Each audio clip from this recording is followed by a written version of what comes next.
Hello and welcome back to another 5K tennis discussion. Today is Thursday, February the 27th, 2020, and we're here to get right into some tennis news and some viewer comments, so I hope everybody's ready to go. I'm actually kind of on edge on this one. I'm excited about it, but I think it's my goal to deliver a quality product. So let's get into this. Let's just throw it out there, and eventually we'll just find the vibe and just roll with it. You're going super fast today. Let's go. I played tennis today again. So I was moving a little bit better. My wrist is still a little sore from breaking it. The knee is coming along, so I'm hitting. So I'm pretty stoked. So I'm ready. All right? Mm-hmm. All right. So the first topic that we're going to discuss today is a topic that Carla inadvertently brought up not terribly long ago on one of our recent shows. And she brought up a comparison of two athletes, one being Roger Federer, the other being Tom Brady, the New England Patriots quarterback, and how just on the fly kind of compared them to, or just said it in a sentence and we moved forward. So I remember later on that evening, I was thinking about it, I just kind of like nonchalantly, it just in space, I just popped into my head. Did she really compare the two? I don't really agree with that. So I wrote it down on a piece of paper, just kind of forgot about it.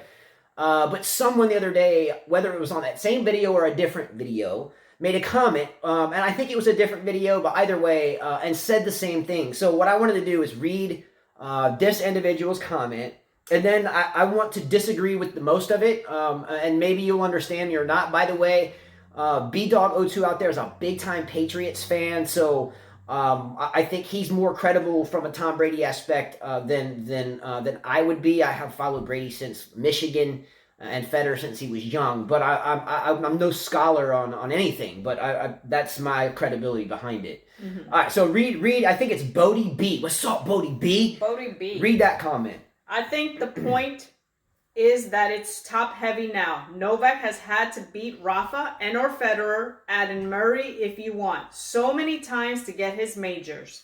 He has had to beat Roger at Wimbledon in the finals 3 times.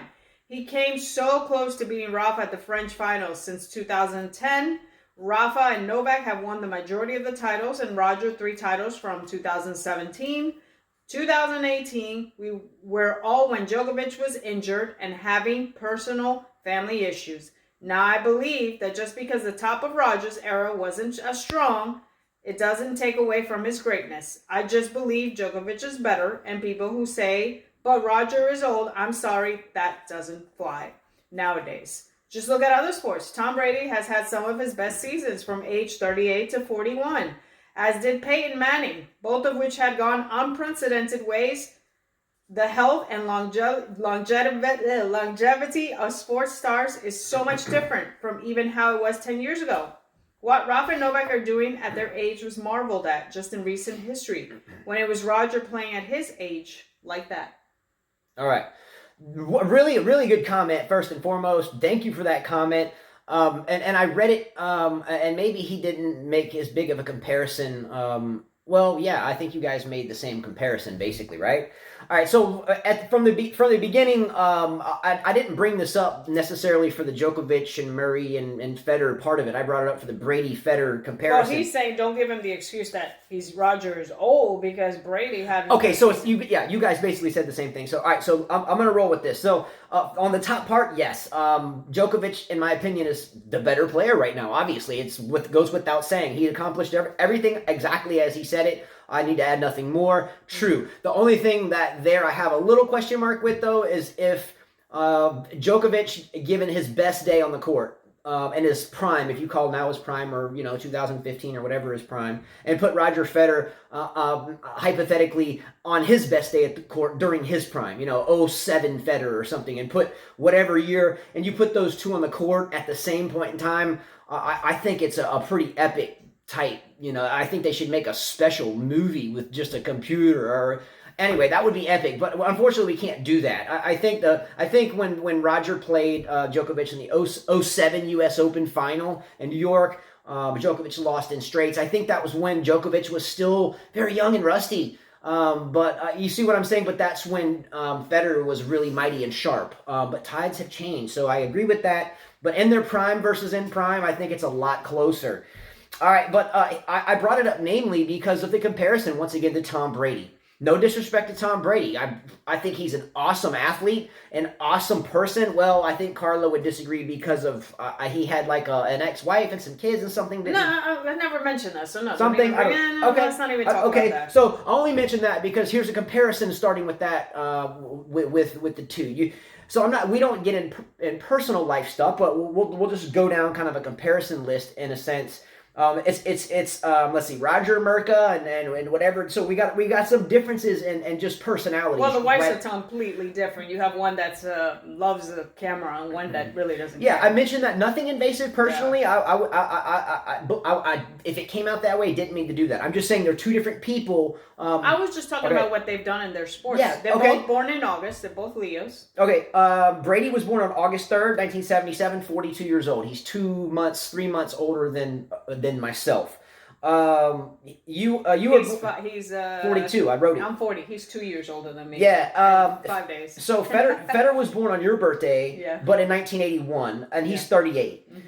Where the longevity path is where I bring this up. I want to think about mileage on the body in all sincerity from the time they were professional athletes. I'll erase the junior aspect of it. I'll erase the high school. I'll erase the younger stages. But I'm talking since the time they turned pro. I want to talk about mileage real quick. All right. Would it be safe to say, everyone, that the average mileage on the body in a competitive tennis match is somewhere around 1.5 miles to 3 miles, give or take? And then if it's a 5-setter, sometimes they run like 10 miles in a match, right? So I came up with an average of a really good match being 2 miles each, and that's pretty low, right? So Roger Federer in his career has played 1,513 matches. If you times that by a bare minimum 2, you forget about the 5-setters that they played 15 miles in, but just 2, okay? That gives him 3,000 miles on his knees, hence why he has the meniscus issue, hence why I've had the same thing since my late 20s. Just mentioning. Now, Tom Brady on the flip side of that has started, and I'm talking about since he was still Drew Bledsoe's backup, by the way. Yeah, B-Dog, what's up? Bledsoe got hurt, Brady came in, and I think that year he played a game, won a playoff game, something. I don't recall that. But he started a total of 283 games as of now. Now let's talk about Brady's job description on the field. He's a quarterback. He plays on offense only. He gets to sit down while the other team's on defense. If it's a run play, he hands the ball off. Okay, nothing wrong with that. But he doesn't run the ball. He's not a scrambling quarterback. He takes a 2 or 3 step drop, 1, 2, delivers to the target. That's it. And he's got a heck of an offensive line that has protected him his entire career. Hence why he buys him Rolexes all the time, right? Which is why he's still playing football. Otherwise, he wouldn't be playing. Exactly. So for 19 seasons that he has played to now, and I think he will probably go to the Tennessee Titans, the Tampa Bay Buccaneers, or maybe the Las Vegas Raiders. If I were him, I'd go to Tennessee, though. Hell of a running back there. And his buddy Mike Vrabel coaches. They played together at New England, and they won a Super Bowl together. So there's a good camaraderie there. Anyway, neither here nor there. But if you add up a 3 to 4 step drop, offense only, over 4 quarters of football for 19 seasons, do the math. Do the math. I mean, that would be difficult math, just trying to figure out how many steps and how many downs and how many. Anyway, but I can promise you that the mileage is nowhere near on Roger Federer's knee. So I don't see how you can compare them as athletes based upon longevity when one has ran his tail off since like he was really young, and Tom Brady's 2 and 3 step drops. Do you see what I'm saying? Well, I mean, do quarterbacks last that long? Well, yeah, Brett Favre lasts. I mean, look, hypothetically, Tom Brady can. Okay, here's a question. Tom Brady could actually play football until he was 90 years old if he has the greatest offensive line. You see what I'm saying? You have an arm too, don't you? Well, yes, but let's be real. If you have a mind and your arm gives up a little bit, you can still work your chess pieces and still do well. And he has the mind for that. We just said Tom Brady run once, and this was like 2 years ago. It was pretty funny watching him run. Very slow. Also as well, Federer is a one-man show. He's a one-man show. Every time he goes on the court, it's up to him. Again, there's no backup. Not that Brady ever really needs a backup. But he was a backup to Bledsoe when Bledsoe got hurt. And then his career began. Too bad for Bledsoe. But Brady has had the best coach in football. Roger Federer has multiple coaches. He's had multiple, so he hasn't really had a stable coach. I think he's been a one-man show, and his entourage just picked up steam because of that. I don't think Roger Federer, besides having someone to talk to him on a tennis level, really even needs a coach. Like, what are you going to teach Roger Federer? Honestly, right? Keep him calm, whatever. I think that's. I mean, for me, I don't think that they're comparable between the two. And also, Brady's 4 years older. And let's be real, if Brady had to go and run 3,000 miles, I'm assuming, just like every other mortal human being, that the knees would be shot already, like the most of us. Right. So I'm just saying, it's a little bit difficult to contest those two. Both of them, I think, are questionable to win another major championship. I don't think Tom Brady will win another Super Bowl, and I don't think Roger Federer will win another major for the same reason, mileage. If Brady goes somewhere else, can he stay protected? I think he's going to be too old to take a big hit from a defensive end. I think if J.J. Watt squared him up one good time straight up, I think we probably lost some people with the football. Anyway. All right. Anyway, moving forward, Kyle Edmund, by the way, played Felix Auger Aliassime last night. And I only mentioned this match, nothing crazy that happened in the match. Edmund won the match, but Edmund gets a big-time sportsmanship award. So I don't know if anybody saw it, and maybe no one even heard about it. It's about time Felix lost, by the way, because he's played a lot of tennis. Yeah. Just a lot. Him and Rybakina have been playing nonstop tennis. Felix definitely needs to rest. Yes. His trajectory reminds me of Marcelo Rios or a young Wozniacki, just playing and playing and playing, and they get their ranking up, and all of a sudden they get tired and they lose a little bit, And I think he'll wise up. He's real young. Yeah, he is. But what occurred? Felix Auger Aliassime was serving. Let me think how this went down. Okay, so yeah, Felix was serving, and it was add-in, so it was game point for Felix. So Felix served the ball and went right straight up the tee, and the lines person said, "Oh," called it out. Felix did not have any challenges left, and so the game went back to deuce. Right? So Edmund could have just agreed with the line judge and just went back to deuce and kept fighting for the game. But Edmund agreed with Felix Auger Aliassime and went and changed sides with him because that was game point and gave him the ace. So I thought that was really good sportsmanship. You very rarely see that these days. So big shout out to Kyle Edmund doing big things for the gentility and chivalry and sportsmanship during that match. What tournament was that? What tournament was? Oh, it was Acapulco, wasn't it? Mexico Open? I think it was the Acapulco tournament. Mexican Open? Mm-hmm. Speaking of the Mexican Open, or not, I think Acapulco, right? Yeah, it's called Mexican Open. And a couple other tournaments, the FOXTENN versus Hawkeye battle has started. So if you don't know what FOXTENN is the new system of cameras that the lines are being detected by. So you'll see. They have both of them playing. They have both of them, yeah. So they have, they'll bring the Hawkeye up, and then they'll bring the FOXTENN up. So the difference between the two, the Hawkeye is a computer simulation based upon the trajectory of the ball, with supposedly a 3 millimeter margin of error, a percentage of up to a 3 millimeter margin of error. So the theory behind FOXTENN competing is that we have 0 margin of error compared to their 3. So here, we're going to show you, right? So a couple of these tournaments, it's like a battle, it's like Mortal Kombat. It's kind of confusing. We saw last night's Zverev just going crazy over the calls that were being called on him. He was like, he just couldn't accept it. It was hard for him.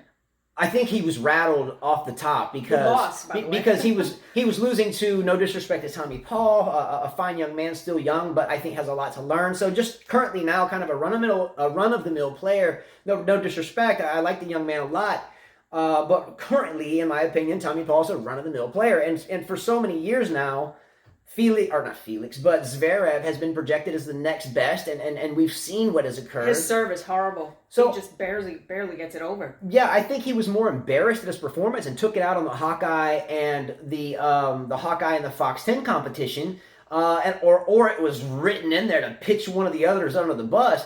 But I personally, I think either one works because there is a slight dilemma with the FOXTENN when the ball hits. I don't like the FOXTENN. If it flattens, if it expands, it's odd to me. It's a little funky, but either way, it's a blessing to have either one because at the end of the day, you don't have to go yell at the umpire like McEnroe used to do, right? It's like there it is, let's move forward. So just pick one. But if you look behind the scenes right now at some of these tournaments and you see two things on the screen, that's a business battle. Those two are getting. I just don't like the way it looks because it's like you said, you watch it from the side and it looks like the ball kind of just flattens. I'd like to see the view from the top is what I like to see, how it would look, but obviously they can't do that. Like a drone view? Yes, that's just, to me, that's a little bit, there were some balls that you said they were in and they were just questionable, so I could understand why Zverev was kind of going cuckoo yesterday. All right. FOXTENN or Hawkeye, which do you prefer? Which one do you like? Hawkeye. Yeah, I'm going to stick with Hawkeye too. No disrespect to the startup company FOXTENN, but maybe the color was different. That whole gray thing, I just don't like that gray look. It's just not bright. It just looks dead. I don't know. It looks like the courts at the New York Open. Yeah, it was kind of a drag. I don't know. Maybe they could like brighten it up or something. Yeah, even the ball is like pale. I don't get it. Back to the Felix match. I think Felix lost that. I do think he needs to kind of slow his roll a little bit, and I'll just keep it there. He's young, and he needs to slow down. He needs to slow down a little bit. Too many matches. A lot of matches. All right, I'm going to toss this topic out there, and this topic I want to run through, kind of quickly. We touched on it a little bit the other day, and that is Maria Sharapova. First and foremost, there is no disrespect that either one of us have for Maria Sharapova. A fine player. Yeah, I think there was a viewer there that made a comment that you didn't play at her high level. I think he meant to you. So you don't know. Why would you talk about this? We're going to discuss that real quickly. For a lot of years, Maria Sharapova was and always will be a great athlete and a great student of tennis. That's not what this discussion is about. The discussion is about is she a Hall of Fame player? And you, understandably, we know that she is because of what she's done. She should be first ballot. Definitely. So I think somehow we got into a different kind of. Well, we were talking about, is there an asterisk by her name? Yeah, so thank you, Carla. Mm-hmm. So what the conversation was, at least maybe it went in another direction. I think we're pretty good at doing that sometimes. But is there an asterisk next to her name? And does she get in the Tennis Hall of Fame? Now, the only reason why this came up in the first place is I mentioned relevance to someone like Pete Rose. If you don't know who Pete Rose is, he was a player for the Cincinnati Reds. He was a Hall of Famer when he got done playing. Then he went and coached the Cincinnati Reds. I mean, he was a first ballot Hall of Famer. He was the all-time hits leader, if I remember correctly, and may still be. Hall of Fame already. He was Jordan in a way, not quite Jordan, that's exaggerating, but a very good baseball player, right? But then he started coaching. During his coaching career, he bet on his team. So the moral of the story here is we got attacked in a way, and not in a bad way, in a professional way, but we were debated upon about how can we say this, that she can't be in the Hall of Fame. The moral of the story is how many athletes have messed up at some point during their career and are still not in the Hall of Fame. Pete Rose was a Hall of Famer when he was done playing and then started coaching, and because he made a mistake coaching at the very tail end of his career as a coach and much less a player, he doesn't get in. How can someone that has an asterisk get in? Let me tell you a few athletes in this same predicament across other sports. Unless Tennis Hall of Fame is just too proud to not let someone in, then you have to look at other sports, I think. Is it fair? Is it equal? Or is this just for pansies? I don't know. But Barry Bonds, Major League Baseball. Now, granted, he racked up a lot of his home runs after he was getting jacked up. But for the Pittsburgh Pirates, if you were a Bonds fan from the get-go, young Bonds, when he was playing there with Barry Bonilla, watch out. You don't know that, so don't even go there. Yeah, but I know you don't know that. He used steroids, right? That's what I'm saying. He used steroids throughout at the tail end of his career, but for a lot of years. For a lot of years. Malone, Sean, I didn't mean to erase your comment. I think you said that Americans were cheaters. You were being a bit too general. Or I think where you were trying to say something involving with the Olympics. I don't know. But she used, what do you call it? Because I don't even know any drugs. Melatonin. What? Melatonin. Melatonin. Yeah. And she used it when it was banned. She used it before, and then it was banned in 2015, and they caught her for that. Or she said That she didn't know. I'm sure she knew. Fair enough. Okay, so that's not the dilemma. The dilemma is it is not Pete Rose and Maria Sharapova really kind of synonymous? I mean, Pete Rose played for 20 seasons or something. But they banned her for 15 years 15 months and let her play. All I'm saying is it not almost the identical scenario? And Pete Rose, who's probably done more for sports than Maria Sharapova did, honestly, you don't follow baseball. You don't. More people follow baseball than follow tennis. That's fact. Just saying. Look, I don't. I understand what you're saying. And okay, let me tell you some more. You can't have Armstrong because he cheated the whole time. I get that. I'm going to name some people that have cheated, though, at some way, shape, or form that are not in the Hall of Fame. I mentioned Pete Rose, Barry Bonds, Roger Clemens, Lance Armstrong, Marion Jones, Floyd Landis, the cycler, Marion Jones, the track runner, Michael Vick, the NFL was not steroids, but had a dog thing. I don't think he'll ever get in because of that, because he was a young man that made a mistake. Geez, look at me. How many mistakes have I made? Way worse than that.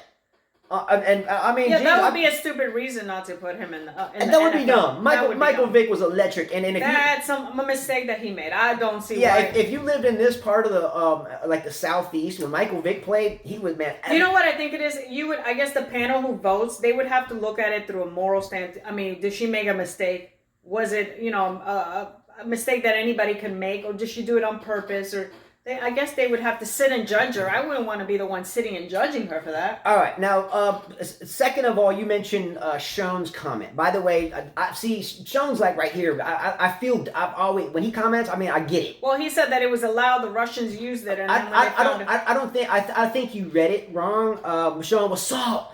I think what Sean was saying, I think it was a comment indicative of some of these names that I have read. I don't think he meant to say, all Americans are cheaters and, F off. I didn't read it that way. I think that if you read some of these names, Barry Bonds, Pete Rose, Clemens, Armstrong, Marion Jones, Floyd Landis, only for political reasons. The particular medication was legal for so many years, only because there was no reason for banning it. But suddenly Americans figured it out. Americans have always been cheaters. That's okay. I think it was general okay. You don't want to leave a comment and generalize if you read it that way that a whole country of people is cheaters. I think Sean's in. I don't know. I'm not sure, but I don't know. If I said, hey, everyone there is a cheater, I might read it that way. But I didn't read it that way. So I read it as if you look at names like these, all in professional baseball, professional cycling, it's all here. Sure, so I think there's a lot more cheaters that are American athletes or people playing sports in America than anywhere else. Sure, like this guy told you. So this guy 1,000 set, but Molybdaenmornell was only banned in 2016. Other guys were straight up cheating for years. I agree, and look, I've never found a point in time to disagree with Sean. Obviously, and tennis and this guy 1,000. Okay.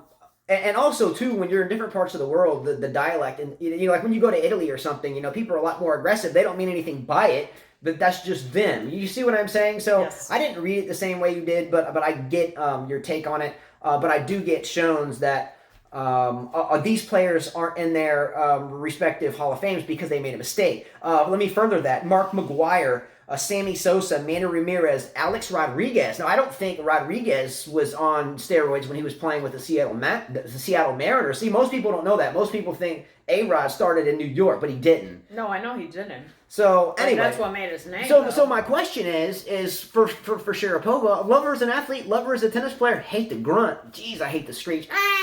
It sounds like a crying baby or something. It's crazy.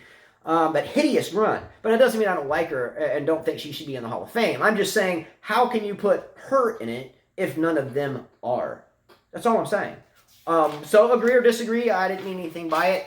And I only have one more thing. Okay.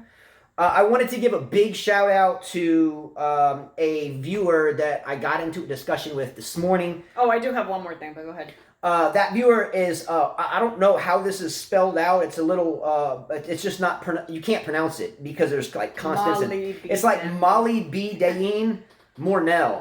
Molybdaenmornell, or anyway.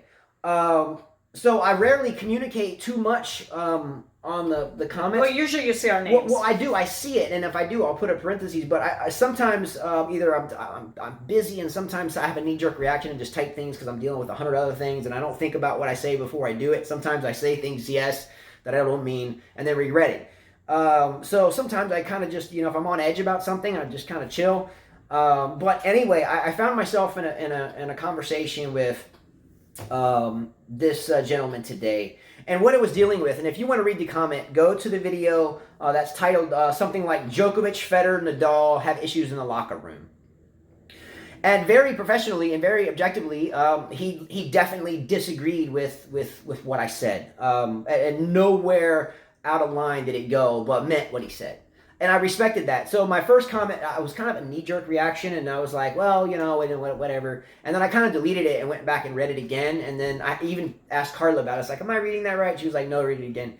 Anyway, I read it again. I was like, okay. So the disagreement is I kind of proclaimed that it wasn't really a big deal what Novak Djokovic's father, Srdjan, said about Roger Federer or about his humanity or whatever. And you guys thought it was, too much, right? No, I don't think his comment with the whole defending your the humanity. The humanity. Yeah, don't question someone's how they are as a human being. Yeah, and where this went, and go to the video and watch it. I don't want to rehearse the whole video, but my take on what he said was it's no big deal, and he need not apologize. Basically, long story short. Again, I'm a father of 5 kids and 2 older boys that compete all the time, and well, not all the time, but in tennis matches and tournaments. And so many times there's coaches and parents that break the rules all the time. They're bringing kids to the fence and giving them water breaks and timeouts during points. But because we're not associated with the school that we coach as coaches, we assist with the team, but we're not the teacher that's on the paper to coach. If we say something, then we kind of get bickered at. So there's so many times where when that happens, I don't let the other team just get by with me not knowing that that's bullshit what they're doing. So when the coaches pull that, and they know I'm a coach, but I'm not associated with the school per se, if I even say something to my son, they're like, hey, you can't do that. And I'm like, man, shut the hell up, man. You're over there pulling your kids to the fence, man. You're cheating and you're working the system. Do I not say that? Yes. And do I regret it? Yes. Do I regret it? Absolutely, I regret it. But am I wrong? Am I just speaking the truth? Am I just saying how I feel? And who are you to tell me that I can't say how I feel? So the moral of the story for me, what Srdjan said was how he felt. How he felt has been comprised of many, many years of this stupidity, or this drama. I didn't meant to say stupidity, but stupid drama that probably he deals with on all types of fronts, from being political and east and west and all that stuff. So he said something. I don't think he should apologize because he just said something. He was outspoken. Whatever it happens, does he need to go to apologize? Nah. Because in my experience, if you go around apologizing to everyone that you meet that you think you did something wrong to, half the time you really don't do anything wrong, and you come across as kind of weak and people tend to push you over, in my opinion. No, if you did something wrong, apologize for it. Of course, I'm not saying don't apologize, but sometimes someone else did something wrong first, and maybe if you want to break bread again and shake hands at the net, maybe you should apologize to me first. Do you see what I'm saying? So anyway, that was what the article was about. But he made me think about one thing that I don't think about sometimes on the fly, right? Right. And that is being fair and moral and a good person all the time. And that's where I kind of stopped and I am trying. That is me. I'm positive and I do try to be a good person. And yeah, sometimes I do say things, but I'm generally not the antagonist. No, he's not. I usually watch myself before. You have to really press some buttons for me to get there. With my kids too, so. Yeah, but anyway, I read the comments there. But he gets a standing ovation in the comment of the day because he and people like Rash and B-Doggo2, Wayne M. Chia, they all will come at me, but they'll do it professionally enough to make me think. Mm-hmm. And I'm like, okay, that made me think here. All right. But anyway, that's great. A comment of the day, I really enjoyed that. Go check the video out and read the comments. Okay. All right. Anything else? No, that's it. Honey, play me close like butter play toast from the Mississippi down to the East Coast. All right. So that's all I got. That's it. All right. Take care. Much love. See you later. Let's go. Come on. Peace.